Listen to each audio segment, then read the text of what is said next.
అందరికీ నమస్తే అండి. ఈ పూట మన వీడియో ఏమంటే మన ఆశ్రమంలో గార్డెన్ ఉంది కదా, మీ అందరికీ తెలుసు, మీ అందరికి కూడా చాలా ఇష్టం, చాలా వరకు కూడా. దాన్ని ఈరోజు కొన్ని రీపాట్ చేయడము, కొన్ని అక్కడ ఇక్కడ మార్చడము, కొన్ని ప్లేస్లు ఇంకా అందంగా తీర్చిదిద్దడము, అవన్నీ కూడా 3 రోజుల నుండి చేస్తున్నానండి. ఇంకా కూడా 2 డేస్ పడుతుంది. ఇవన్నీ కూడా చేసిన తర్వాత మీకు చూపిస్తాను ఏ విధంగా ఉంది అనేది. చాలా చాలా బాగా వస్తూ ఉంది. అదేవిధంగా చాలా చాలా కష్టపడుతున్నాం కూడా. 7 మంది చేస్తున్నామండి, ఒకరు కాదు ఇద్దరు కాదు, 7 మంది 3 రోజుల నుండి చేస్తున్నాం. ఇంకా ఒక 2 రోజులు కూడా పట్టేటట్టుగా ఉంది. అన్నీ కంప్లీట్ అయిపోయిన తర్వాత మీ ముందుకు కూడా తీసుకొస్తానండి, ఓకేనా.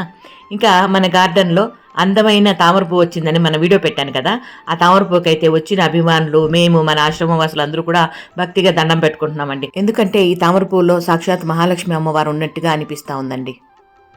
శ్రీ మహాలక్ష్మి నమస్తే నమః. శ్రీ మహాలక్ష్మి నమస్తే నమః. శ్రీ మహాలక్ష్మి నమస్తే నమః.